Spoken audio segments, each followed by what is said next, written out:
যাদের হৃদয়ে আছে আল্লাহর ভয়, তারা কভু পথ ভুলে যায় না।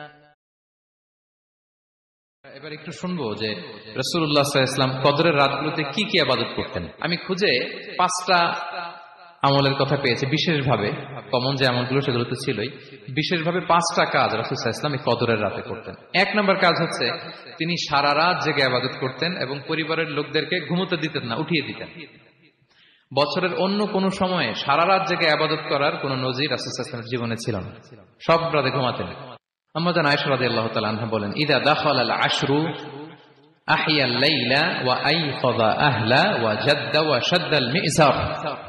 রমাদানের শেষ দশক যখন আসতো রাসূল সাল্লাল্লাহু আলাইহি ওয়াসাল্লাম সারা রাত জেগে ইবাদত করতেন, পরিবারের সদস্যদেরকে জাগিয়ে তুলতেন, স্ত্রীদের ঘুমাতে দিতেন না, জাগিয়ে তুলতেন। ফাতেমা রাদিয়াল্লাহু তাআলা আনহার ঘর পাশেই ছিল, তাদেরকে যে জাগাতেন এবং নিজে সারা রাত ইবাদত করতেনই। জাদ্দা ওয়া শাদ্দাল মি'জার, খুবই বলিষ্ঠ ভাবে, খুব মজবুত ভাবে কোমরে গামছা বেঁধে নামার একটা এক্সপ্রেশন এখানে দেওয়া হয়েছে। মি'জার, ইজহার মানে হচ্ছে বাংলা করলে হয় লুঙ্গি। লুঙ্গি আমরা যখন খুব শক্ত কোনো কাজ করতে যাই তখন তারা কি করে, খুব টাইট করে লুঙ্গিটা বাঁধে। তার মানে বোঝানো হচ্ছে রাসূল সাল্লাল্লাহু আলাইহি ওয়াসাল্লাম কোমরে ভালো করে লুঙ্গি বেঁধে বা গামছা বেঁধে আটগাট বেঁধে নামবেন শেষ 10 দিনের জন্য। এই সময় তিনি মানে কাউকে কেমন যেন চিনতেন না, সবসময় ইবাদতে মগ্ন থাকতেন। এটা আমরা করতে পারি যে শেষ 10 দিনে, আর যেহেতু 3 দিন বাকি, আমরা একটা স্পেশাল প্ল্যান করতে পারি যে আমরা আমাদের সর্বোচ্চটুকু উজাড় করে দিয়ে লাস্ট 10 ডেজ অফ রমাদানের এই বরকত আমরা হাসিল করব, এটা যেন আমাদের মিস না হয়। তাহলে এটা আমরা একটা পেলাম। 2 নাম্বার হচ্ছে ইতিকাফ করা। রাসূলুল্লাহ সাল্লাল্লাহু আলাইহি ওয়াসাল্লাম রমাদানের শেষ 10 দিন ইতিকাফ করতেন। আমাদের আয়েশা রাদিয়াল্লাহু তাআলা বলেন, কানা ইয়াতাকিফুল আশরাল আওয়াখির মিন রমাদান। রমাদানের শেষ দশকে তিনি ইতিকাফ করতেন হাত্তা তাওয়াফাহুল্লাহ, ওনার ইন্তেকালের আগ পর্যন্ত এই অভ্যাসটাই তিনি জারি রেখেছেন। সুম্মা আতাকাফা আজওয়াজুহু মিন বা'দি, তারপরে ওনার স্ত্রীরা ইতিকাফ করেছেন। আরেক বর্ণনায় এসেছে ইয়াতাকিফু কুল্লা রমাদান 10 আইয়াম, প্রতি রমাদানে তিনি 10 দিন ইতিকাফ করেছেন। কিন্তু যেই বছর তিনি ইন্তেকাল করবেন সে বছর তিনি 20 দিন ইতিকাফ করেছিলেন। প্রতি রমাদানে 10 দিন, আর যে বছর ইন্তেকাল করবেন সে বছর কয় দিন? 20 দিন তিনি ইতিকাফ করেছিলেন মসজিদে নববীতে। তাহলে আমরা এই রমাদানের শেষ দশকে এটা করতে পারি। 2 নম্বর পয়েন্ট হচ্ছে ইতিকাফ করা। আমরা যেন ইতিকাফ করার চেষ্টা করি। ইতিকাফ করতে না পারলে শেষ দশকের রাতগুলো যেন মসজিদে কাটানোর চেষ্টা করি, তা না পারলেও বাসায় যেন এই রাতগুলো আমরা মিস না করি। বিশেষ করে সেন্ট্রাল মস্কে তো অসাধারণ পরিবেশ, এটা হাইলি রেকমেন্ডেড। ইফ পসিবল আপনারা আসবেন, এখানে ইবাদতের চমৎকার পরিবেশ থাকে। 3 নাম্বার হচ্ছে রাসূল সাল্লাল্লাহু আলাইহি ওয়াসাল্লাম এবং জিবরাইল আলাইহিস সালাম যৌথভাবে কোরআন রিভিশন করতেন। খুব ইন্টারেস্টিং। সারা বছর যেটা নাজিল হতো, রমাদানে জিবরাইল আলাইহিস সালাম রাসূল সাল্লাল্লাহু আলাইহি ওয়াসাল্লামকে শোনাতেন, রাসূল সাল্লাল্লাহু আলাইহি ওয়াসাল্লাম আবার জিবরাইল আলাইহিস সালামকে শোনাতেন। সহিহ বুখারীর বর্ণনা, কানা জিবরিলু ইয়ালকাহু ফি কুল্লি লাইলাতিন মিন রমাদান ফায়ুদারিসুহুল কুরআন। প্রতি রমাদানের প্রতি রাতে এসে রাসূল সাল্লাল্লাহু আলাইহি ওয়াসাল্লামের সাথে কোরআন মুদারাসা করতেন। সহিহ মুসলিমের বর্ণনায়, আন্না জিবরিল কানা ইউআরিদুহু বিল কুরআন কুল্লা আমিন মাররা। প্রতি বছর রমাদানে একবার শোনাতেন বা শুনিয়েছেন, যে বছর তিনি ইন্তেকাল করবেন তিনি 2 বার শুনিয়েছিলেন। আরাদা ইউআরিদু মানে এটা ফ্রম বোথ সাইড। আরবি শব্দটা এমন যে জিবরাইল আলাইহিস সালাম শোনাতেন, এরপর রাসূল সাল্লাল্লাহু আলাইহি ওয়াসাল্লাম জিবরাইল আলাইহিস সালামকে শোনাতেন। কোরআন রিভিশন করা। তো এই শেষ দশকের রাতগুলোতে আমরা যেন বেশি বেশি কোরআন পড়ি। কোরআন তেলাওয়াত, কোরআনিক রিসাইটেশন হতে পারে, কোরআনের অর্থ পড়া হতে পারে, তাদাব্বুরে কোরআন হতে পারে, কোরআনের হালাকায় জয়েন করা হতে পারে। ইন ইটস এনি ফর্ম আমরা যেন কোরআনের সাথে অ্যাটাচমেন্টটা বাড়াই লাস্ট 10 ডেজ অফ রমাদানে। 4 নাম্বার কিয়ামুল লাইল করা। রাসূল সাল্লাল্লাহু আলাইহি ওয়াসাল্লাম কিয়ামুল লাইল করতেন এবং কিয়ামুল লাইল শব্দটাকে রাসূল সাল্লাল্লাহু আলাইহি ওয়াসাল্লাম কদরের সাথে জুড়ে দিয়েছেন। সহিহ বুখারীর বর্ণনায় তিনি বলেছেন, মান কামা লাইলাতাল কদরি ঈমানা ওয়া ইহতিসাবা গুফিরা লাহু মা তাকদ্দামা মিন যামবি। কদরের রাতে যে কিয়ামুল লাইল করে বিশ্বাস নিয়ে এবং নাজাতের প্রত্যাশা নিয়ে, তার পূর্বের সমস্ত গুনাহ আল্লাহ তাআলা ক্ষমা করে দিবেন। তাহলে কিয়ামুল লাইলটা রাসূল সাল্লাল্লাহু আলাইহি ওয়াসাল্লাম বিশেষভাবে কদরের রাতের সাথে সম্পৃক্ত করেছেন। আমরা যেন প্রতি রাতে কিয়ামুল লাইল করি, লম্বা সময় যেন দাঁড়িয়ে থাকি, লম্বা সময় কোরআনিক রিসাইটেশন করি দাঁড়িয়ে থেকে, লম্বা সময় রুকু, লম্বা সময় সিজদা, স্পেশালি সিজদা। আকরাবু মা ইয়াকুনুল আবদু মির রাব্বিহি ওয়া হুয়া সাজিদ ফাআকসিরু ফিহি দুআ। বান্দা যখন সিজদায় থাকে আল্লাহ সবচেয়ে কাছে থাকে। তো আমরা তো আল্লাহর সবচেয়ে কাছে যেতে চাই এই ক্রিম টাইমটাতে, কি বলেন? আমরা যেন লম্বা সময় সিজদাতে থাকি। কিন্তু আমাদের অনেকের যেটা হয়, নামাজে তাড়াহুড়ো, অনেকের সব ব্যস্ততা যখন নামাজে দাঁড়াই এরকম হয়ে যায়।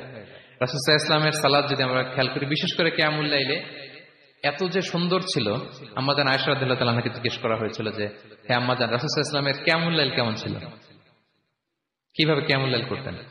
আম্মাজান আয়েশা দেখেন ওনার এক্সপ্রেশনটা কত সুন্দর। তিনি বলেছেন ফালা তাসআল আন হুসনিহিন্না ওয়া তুলিহিন্না, রাসূল সাল্লাল্লাহু আলাইহি ওয়াসাল্লামের কিয়াম যে কত সুন্দর ছিল, কত লম্বা ছিল, আমায় জিজ্ঞেস করুন, আমি বলতে পারবো না। আমরা অনেক সময় যখন খুব বেশি চমৎকার কিছু হয় তো আমরা কি বলি, ভাই এত সুন্দর ছিল আমি বোঝাতে পারবো না, এরকম বলি না যে এত অসাধারণ আমি বলে বোঝাতে পারবো না। বাংলাতেও কিন্তু আমরা বলি এত চমৎকার বলে বোঝাতে পারবো না, শব্দের গুণনে ভাষার গুণনে আমি ফুটিয়ে তুলতে পারবো না। আমাদের আয়েশা এটাই বলেছিলেন ফালা তাসআল আন হুসনিহিন্না ওয়া তুলিহিন্না, রাসূল সাল্লাল্লাহু আলাইহি ওয়াসাল্লামের রাতের নামাজ কিয়ামুল লাইল যে কত সুন্দর ছিল, কত দীর্ঘ ছিল, লম্বা ছিল, আমায় জিজ্ঞেস করো না, আমি বলে বোঝাতে পারবো না। সুবহানাল্লাহি ওয়া বিহামদিহি। আমরা যেন লম্বা সময় কিয়ামুল লাইল করি। আমাদের আয়েশা রাদিয়াল্লাহু তাআলা আনহা আরো বলেন কানা ইয়াকুমু মিনাল লাইলি হাত্তা তাতাফাত্তারা কদামা, এত দীর্ঘ সময় দাঁড়িয়ে থাকতেন, থাকতে থাকতে ওনার পা ফুলে যেত, পা দুটো ফুলে যেত। আপনিও দীর্ঘ সময় দাঁড়িয়ে দেখেন যে পায়ে ঝিম ধরে যাবে, পা ফুলে যাবে, এটা করতেন রাসূল সাল্লাল্লাহু আলাইহি ওয়াসাল্লাম। তো আমাদের আয়েশা বলেন ইয়া রাসূলুল্লাহ লিমা তাসনাউ হাযা ওয়া ক্বাদ গুফিরা লাকা মা তাকাদ্দামা মিন যামবিকা মা তাআখার, আপনি এত কষ্ট কেন সহ্য করেন নিজের দেহের উপরে? আপনার তো আগের পরের সব গুনাহ মাফ, আদত তো রাসূল সাল্লাল্লাহু আলাইহি ওয়াসাল্লামের গুনাহই নেই, তিনি নিষ্পাপ। এত কষ্ট কেন করেন? আপনার আগের পরের সবই তো মাফ করে দেয়া হয়েছে, কেন করেন? রাসূল সাল্লাল্লাহু আলাইহি ওয়াসাল্লাম উত্তর করেছেন আফালা উহিব্বু আন আকুনা আবদান শাকুরা, আয়েশা আমি কি শুকরগুজার বান্দা হতে পছন্দ করব না? আল্লাহ তাআলা আমাকে তার রহম এবং করমে সব মাফ করে দিয়েছেন, কিন্তু আমি কি শুকরগুজার হব না? আমি কি আমার রোলটা প্লে করব না? আমি কি নিজেকে সঁপে দেব না আল্লাহ তাআলার কাছে জায়নামাজে?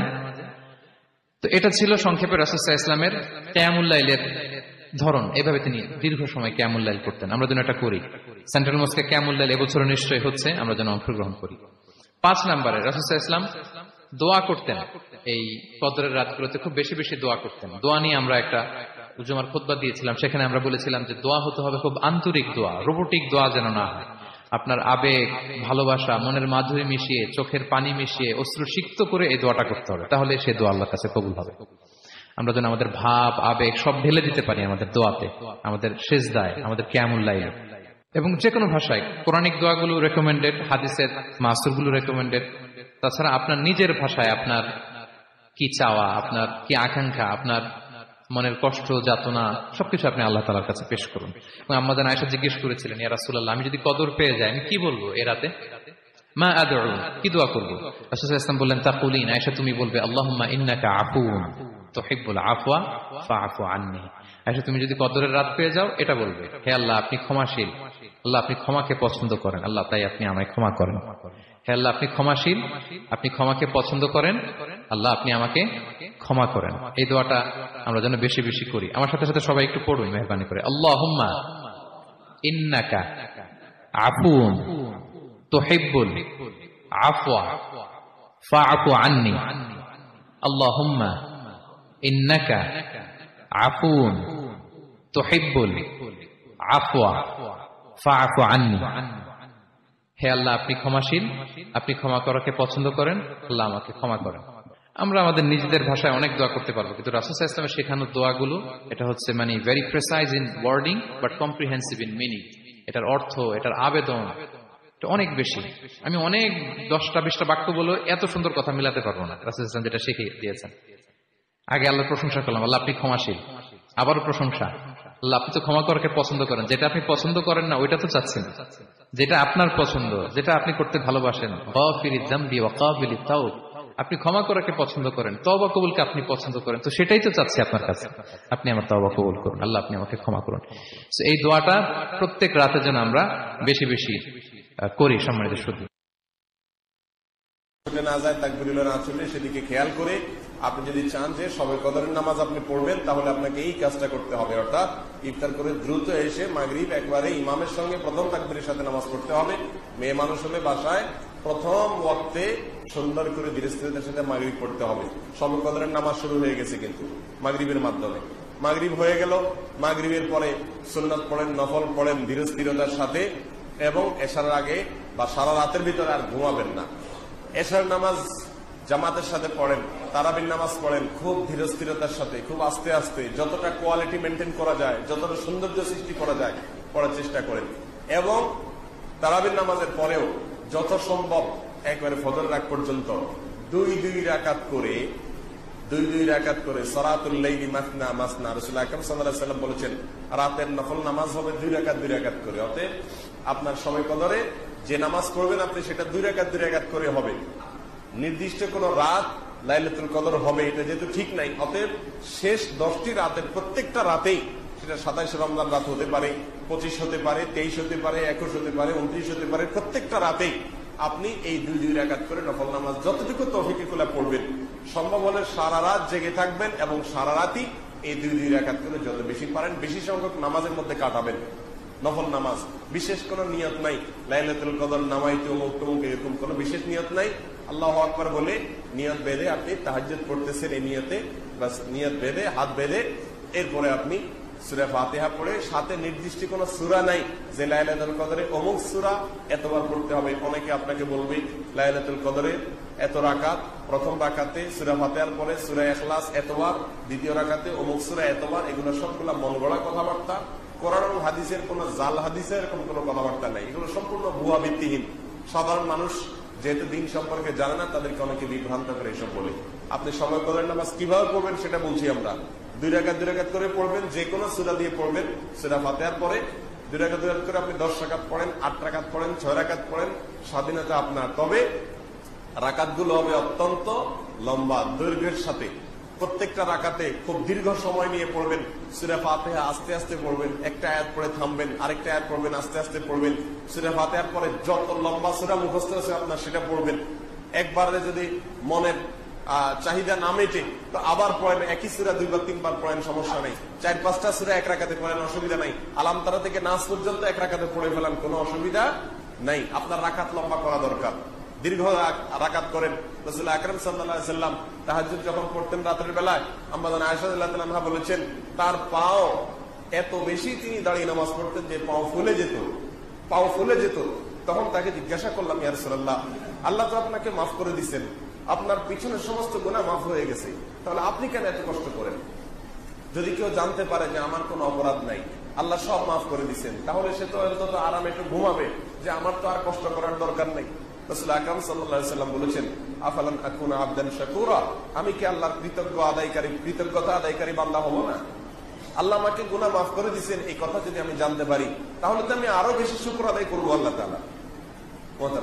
এই জন্য লম্বা সময় নিয়ে তিনি তাহাজ্জুদ পড়তেন। তার তাহাজ্জুদের অবস্থা বর্ণনা করতে গিয়ে আমাদের আয়েশা বলেছেন, লা তাসআল আন হুসনিহিন্না ওয়া তুলিহিন্না, আল্লাহ রাসূলের রাতের নামাজের সৌন্দর্য, কোয়ালিটি, বিউটি, তার নামাজের যে দৈর্ঘ্য, এগুলো আর কি বলবো, এগুলো বলে বোঝানো যাবে না। যখন দাঁড়িয়ে কেরাত পড়তেন মনে হয় তিনি আর জীবনে রুকুতে যাবেন না, এত কেরাত পড়তেন, এত লম্বা সময় লেগে পড়তেন। যখন রুকুতে যেতেন এত তাসবিহ পড়তেন মনে হয় আর মাথা জীবনে উঠাবেন না। যখন মাথা উঠাতেন দাঁড়িয়ে আল্লাহ প্রশংসা শুরু করতেন মনে হয় আজ সিজদা যাবেন না। সিজদা গেলে সুবহান রাব্বিল আলা বলতে বলতে আল্লাহর প্রশংসা করতে করতে এত মজা পাইতেন, আল্লাহকে সামনে পেয়ে আল্লাহর প্রশংসা করে আর মনে হয় সিজদা থেকে উঠবেন না। হাদিসে আসছে রাসূল করিম সাল্লাল্লাহু আলাইহি ওয়াসাল্লাম বলেছেন, বান্দা যখন সিজদায় যায় তখন আল্লাহর সবচেয়ে কাছে চলে যায়।